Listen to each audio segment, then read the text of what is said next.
आज के कार्यक्रम में मंच पर उपस्थित परम आदरणीय डॉक्टर करण सिंह जी,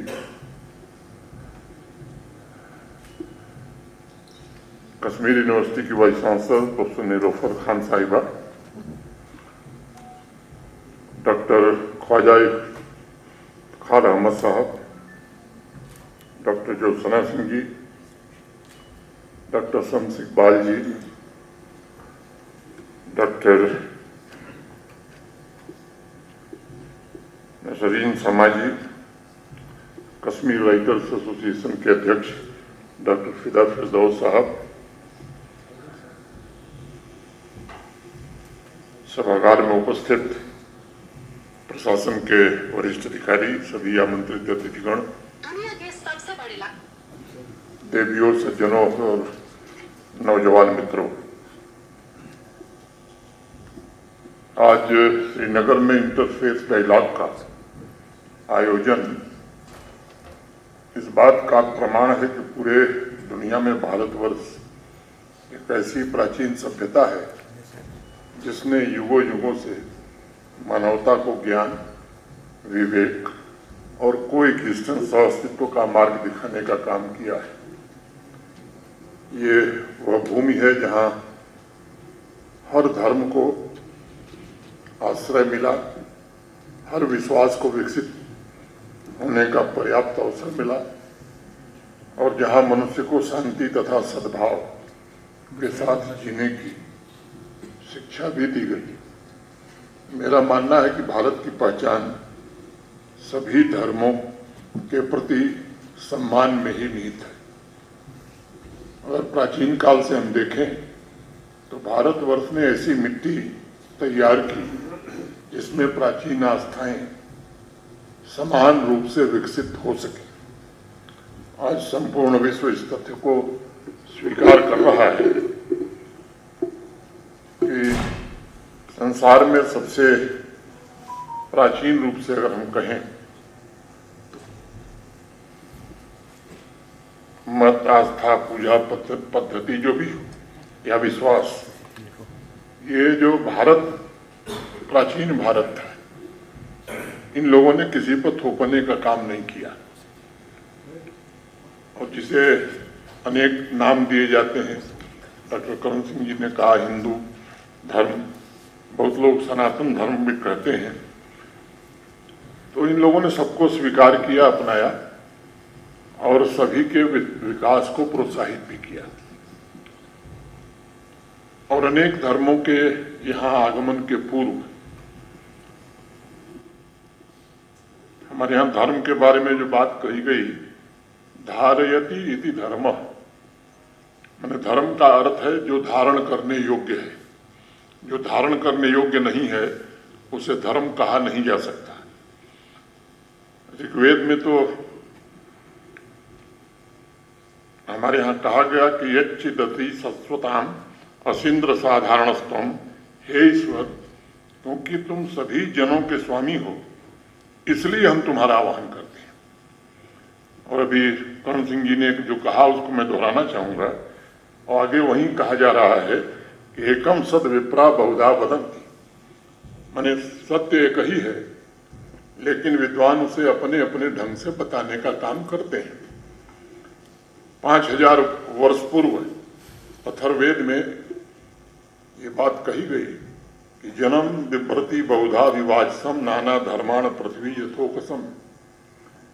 यह पृथ्वी जिस पर विभिन्न विश्वास और चेतना के लोग एक शांतियुक्त घर के समान रहते हैं, हम सभी को सुख दें, ये बात प्राचीन काल से हमारे यहाँ कही जा रही है। तो मुझे लगता है कि सहअस्तित्व और सर्वधर्म संभाव का इतना मजबूत आधार प्राचीन भारत ने तैयार किया और यही मुख्य कारण था जिसका जिक्र आदरणीय करण सिंह जी ने किया।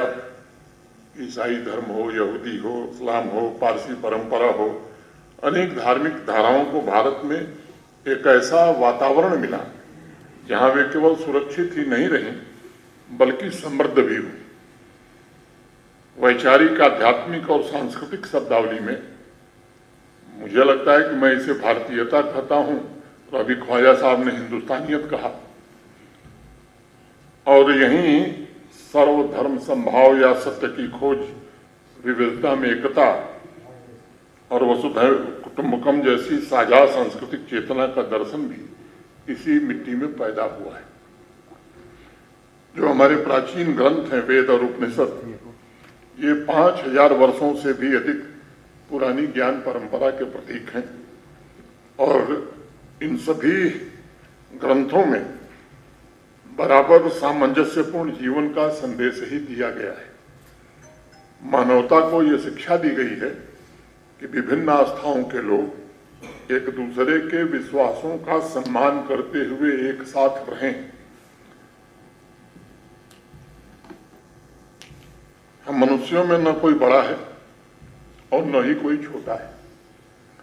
हम सब आपस में भाई भाई हैं और मिलकर सौभाग्य की ओर हम आगे बढ़ते रहें, ये बात हमारे पूर्वजों ने इसी देश में कही। और उसी तरह आगे भी कहा गया, एकैव मानुषी जाति, यानी पूरी मनुष्य जाति जो है वो मूल रूप से एक ही है। मैं मानता हूं कि यह दर्शन भारतीय चिंतन की मुख्य आधारशिला है। हजारों वर्ष पूर्व हमारे ऋषियों ने ये उद्घोष किया था कि सत्य किसी एक मार्ग, एक ग्रंथ या एक विचारधारा तक सीमित नहीं किया जा सकता। सत्य अनंत है और उसकी ओर जाने वाले मार्ग भी अनेक हैं। इसलिए भारत ने कभी भी विविधता को विभाजन नहीं बल्कि एक वरदान के रूप में देखा है। उसकी छवि भारत के मुकुटमणि जम्मू कश्मीर में भी साफ तौर पर लंबे समय से दिखाई पड़ती है, जहाँ सदियों से सौहार्द और सहअस्तित्व की यह भावना जीवन का मुख्य हिस्सा रही है। सामान्य तौर पर, या मैं कहूँ कि जन सामान्य की भाषा में कश्मीरियत शब्द का इस्तेमाल बहुत होता है। उसकी चर्चा मेरे पूर्व के वक्ताओं ने भी की। लेकिन अगर वास्तव में आप देखें तो भारतीयता, कश्मीरियत या हिंदुस्तानियत, तीनों को मुझे लगता है कि अगर विचार करेंगे तो तीनों एक ही तरह के शब्द हैं या एक ही शब्द हैं। ये अलग अलग नाम दिए गए हैं और जो मूल भावना का प्रतीक इसमें यही है कि ये हमने प्राचीन काल से ही सीखा हुआ है। सभी धर्मों, संस्कृतियों और परंपराओं के प्रति समान सम्मान की भावना रखना। भारतीयता या कश्मीरियत केवल सांस्कृतिक पहचान नहीं बल्कि ये कोएग्जिस्टेंस का सबसे बड़ा दर्शन है, सहअस्तित्व का दर्शन है। 12वीं-13वीं शताब्दी में जब यहाँ इस्लाम का प्रसार हुआ, अनेक सूफी संत, इस्लाम के विद्वान यहाँ आए और उस समय भी भारत भूमि में ऐसी संस्कृति उन्होंने देखी जो प्रेम, करुणा और समभाव पर आधारित थी। और अनेक विद्वानों ने वेद, उपनिषद या बौद्ध धर्म, जैन धर्म की समरसता को सीखा। और यही नहीं, संस्कृत में जो ज्ञान मौजूद था उन तमाम भंडारों का अरबी में अनुवाद भी अनेक विद्वानों ने यहाँ किया, कराया। और तभी तो हमारे पूर्वजों की प्रार्थना यही है कि सर्वे भवन्तु सुखिनः, सर्वे सन्तु निरामया, अर्थात सभी सुखी रहें, सभी निरोगी रहें। ये प्रार्थना मुझे लगता है कि और किसी दूसरे देश में किसी ने सुनी नहीं होगी। एक धर्म, एक मजहब के लिए नहीं है, पूरी मानवता के लिए। यह संपूर्ण मानवता के कल्याण की कामना है और मैं मानता हूँ यही भारत की असली पहचान है। और श्रीमद् भागवत गीता में तो यहाँ तक कहा कि हे यथा माम प्रपद्यन्ये तांस्थैव मजाम्यहम् मम वर्तमान वर्तन्ते पार्थ सर्वशः। अर्थात जिस रूप में भी व्यक्ति मुझे चाहे, मैं उसी रूप में उसकी इच्छाएं पूरी करता हूँ। और व्यक्तियों के रास्ते चाहे कोई हो, वे मेरे ही मार्ग पर चलते हैं। चाहे हिंदू बन करके चलिए, चाहे इस्लाम ग्रहण करके चलिए, या सिखिज्म अपना करके चलिए, या ईसाई बन करके चलिए। इतिहास पर अगर नजर डालें तो मुझे लगता है इतिहास गवाह है, जब दुनिया के अनेक भागों में यहूदी समुदाय का बहुत उत्पीड़न हो रहा था, तब उन्हें केरल में भारत ने सुरक्षित स्थान दिया। पारसी समुदाय की बात आदरणीय करण सिंह जी ने की, जब वो अपने मूल स्थान से विस्थापित हुए तब उन्हें भी हिंदुस्तान ने ही अपनाया गुजरात। जब ईसाई आए तो उन्होंने भी इस भूमि पर दुनिया के प्राचीनतम चर्चों में से कुछ चर्चों की स्थापना हिंदुस्तान में की। इस्लाम भी जब भारत आया तब देश में मंदिर, गुरुद्वारा और गिरजाघरों के साथ साथ मस्जिदें भी सम्मान और गरिमा के साथ खड़ी हुई। तो मुझे लगता है कि भारतीयता में किसी अन्य धर्म के व्यक्ति को बलपूर्वक प्रलोभन देकर अपने धर्म में शामिल करने की कोई अवधारणा कभी नहीं थी। भारतवर्ष और उसकी भारतीयता ने कभी किसी से ये नहीं कहा कि वो अपनी आस्था को त्याग दे। और हमारे यहाँ तो धर्म में भी ये बात कही जाती है कि अगर दूसरे धर्म का अनादर आप करते हैं तो आप धार्मिक हो ही नहीं सकते। भारत ने सदैव ये बात कही है कि अपनी आस्था, अपना विश्वास साथ लाइए, अपनी परंपरा साथ लाइए और हमारे साथ सौहार्द पूर्वक रहिए और जीवन बिताइए। यही भारत की विशिष्टता है, यही भारत दर्शन की महानता है और आज के विश्व के लिए यही भारत का संदेश है। मैं राष्ट्रीय उर्दू भाषा विकास परिषद और इंटरफेथ हार्मनी फाउंडेशन के इनिशिएटिव की भूरी भूरी प्रशंसा करता हूं कि उन्होंने समाज को जोड़ने के मिशन में बहुत ही महत्वपूर्ण भूमिका निभाने का काम किया है। इतिहासकारों का मानना है कि 13वीं शताब्दी में जब उर्दू का जन्म हुआ तब अरबी और तुर्की के मेल से बनी ये बोलचाल की भाषा थी, जिसे 19वीं शताब्दी में परिष्कृत करके फारसी अरबी लिपि अपनाई गई। डॉक्टर करम सिंह जी ने बहुत ही विद्वतापूर्ण बातें कही हैं। मुझे लगता है कि थोड़ा बहुत शेर शायरी मुझे भी सुनने का शौक है। डॉक्टर करम सिंह जी की तरह मैं कई दिन नहीं बोल सकता, कभी कभी मैं भी बोल देता हूँ। 13वीं शताब्दी से उर्दू के लेखकों जैसे अमीर खुसरो की लेखनी पर आप देखें तो वेद और उपनिषद इनका काफी प्रभाव पड़ा है। उसी तरह पर्शियन और सूफी लेखकों पर भी भारतीय दर्शन की गहरी छाप है। मैं मानता हूं कि वर्तमान समय में जब दुनिया अनेक संघर्षों, विभाजनों और असहिष्णुता की चुनौतियों से जूझ रही है, तब ये दर्शन मुझे लगता है कि एक मार्गदर्शक या एक प्रकाश के रूप में दुनिया का मार्गदर्शन कर सकती है। जो हमारा दर्शन कहता है कि एक दूसरे की आस्था का सम्मान करो तथा मित्रता, धर्म और समानता ये सभी के बीच स्थापित हो। हमारी सभ्यता में ऐसे अनेक उदाहरण हैं जो इस भावना को जीवंत रूप से प्रदर्शित भी करते हैं। हम सब जानते हैं कि विश्व के प्राचीन और महानतम ज्ञान केंद्र नालंदा विश्वविद्यालय ने चीन, तिब्बत, कोरिया और अनेक देशों के विद्वानों का दिल खोल करके यहाँ स्वागत किया। वहां किसी ने अपनी आस्था बदलने को कभी कहा नहीं, बल्कि वहां केवल ज्ञान के आदान प्रदान पर ही बल दिया गया। मुगल शासक अकबर ने भारतीय समन्वय की भावना से प्रेरित होकर विभिन्न धार्मिक परंपराओं के श्रेष्ठ तत्वों को एक साथ जोड़ने का प्रयत्न इसी देश में किया। वो संत कबीर ने हिंदू और मुस्लिम पहचान से ऊपर उठकर मानव एकता का एक संदेश पूरी दुनिया को दिया। गुरु नानक देव, योगिनी ललेश्वरी, नंद ऋषि, इन सभी ने सभी की आस्थाओं के सम्मान और मानवता का संदेश देकर इस सर्वधर्म संभाव परंपरा को आगे बढ़ाने का काम किया है। पूरे देश में जो कश्मीर की धरती है, ये सर्वधर्म संभाव और आपसी भाईचारे का सर्वोत्कृष्ट उदाहरण इसने प्रस्तुत किया है। सभी धर्मों का सम्मान कश्मीर की समृद्ध परंपरा रही है। कश्मीरियत की भावना, ऋषि सूफी परंपरा, साझी विरासत, सभी धार्मिक स्थलों और त्योहारों का आदर सम्मान, ये जम्मू कश्मीर की असली पहचान है। वो माता वैष्णो देवी हो, बाबा अमरनाथ हो, दरगाह हजरत बल हो, गुरुद्वारा छठी पातशाही हो, सेंट ल्यूक चर्च हो, सभी समुदायों के लिए गहरी श्रद्धा और सम्मान के ये केंद्र है। ललदेद और शेखुल आलम, मीर सैयद अली हमदानी, बुलबुल शाह, मखदूम साहिब ने सांप्रदायिक सद्भाव और आध्यात्मिक शांति को बहुत ही बढ़ावा दिया। कल मुहर्रम पूरे उत्साह से सफलतापूर्वक यहाँ मनाया गया। मैं भी कल उस जलसे में शामिल था, मैं भी गया था। और आज शाम को इसी सभागार में अमरनाथ जी की यात्रा सकुशल कैसे होगी। 4 बजे से इसी सभागार में बैठक भी है और कश्मीर के हर एक खित्ते से, कश्मीर के हर एक स्थान से उसमें बड़ी संख्या में लोग आएंगे। यही कश्मीरियत, यही जम्मू कश्मीर की वास्तविक खूबसूरती है। यह ध्यान देने की जरूरत है कि ललदेद ने क्या कहा था। उन्होंने कहा कि शिव सर्वव्यापी हैं और इसलिए हिंदू मुसलमान का भेद न कर। मौजान हयुन तो मुसलमान है। शेखुल आलम ने कहा खुदा एक ही है जिसके लाखों नाम है और संसार भर में उसी का प्रकाश है।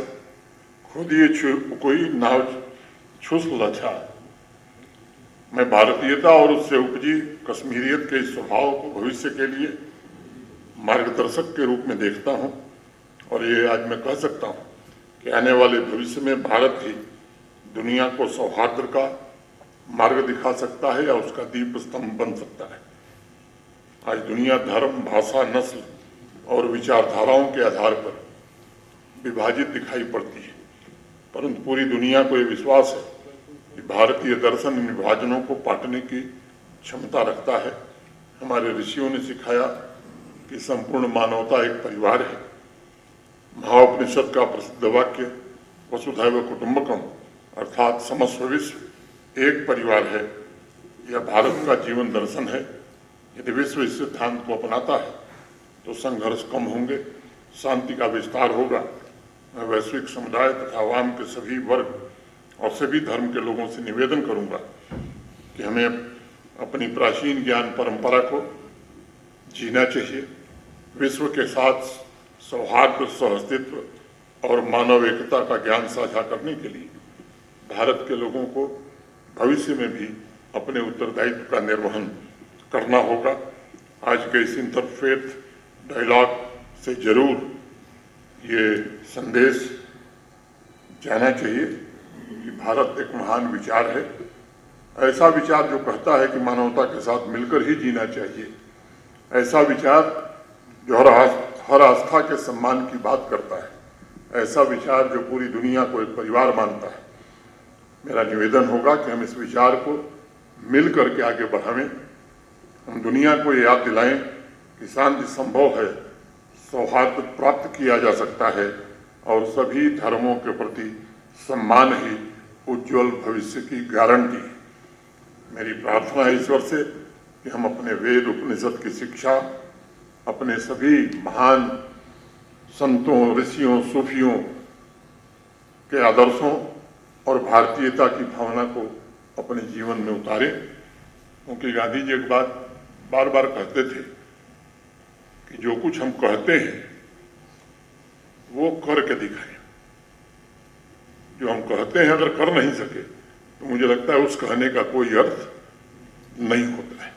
और इसलिए मैं ये चाहूंगा कि आज के इस सभागार से आगे भी आप सब चर्चा करने वाले हैं। डॉक्टर करण सिंह जी ने जो बात कही, ये संदेश पूरे जम्मू कश्मीर में जाए कि नहीं, हम सब मिलकर एक साथ ही जम्मू कश्मीर को और भारत को आगे बढ़ा सकते हैं। जो लक्ष्य आज देश के आम आदमी के मन में बैठ गया है विकसित भारत का, वो लक्ष्य तभी पूरा होगा जब हम एक दूसरे का आदर करेंगे, एक साथ मिल करके लक्ष्य की ओर आगे बढ़ेंगे। और अल्लामा इकबाल की 2-4 पंक्तियां कह दूं तो खत्म करूं। आ गैरियत के पर्दे एक बार फिर उठा दे, आ गैरियत के पर्दे एक बार फिर उठा दे, बिछड़ों को फिर मिला दे, निक से दूरी मिटा दे। सुनी पड़ी है मुद्दत से दिल की बस्ती, सुनी पड़ी है मुद्दत से दिल की बस्ती, आयक नया शिवालय इस देश में बना दे, आयक नया शिवालय इस देश में बना दे। दुनिया के तीर्थों से ऊंचा हो अपना तीर्थ, दुनिया के तीर्थों से ऊंचा हो अपना तीर्थ, दामाने आसमां में इसका कलश मिला दे। हर सुबह उठ के गाएं, हर सुबह उठ के गाएं मंत्र वो मीठे मीठे, सारे पुजारियों को मैं प्रीत की पिला दे, सारे पुजारियों को मैं प्रीत की पिला दे। शक्ति भी शांति भी भक्ति के गीत में हो, शक्ति भी शांति भी भक्ति के गीत में हो, धरती के वासियों को मुक्ति प्रीत में हो, धरती के वासियों को मुक्ति प्रीत में हो। बहुत बहुत धन्यवाद। जय हिंद, जय भारत।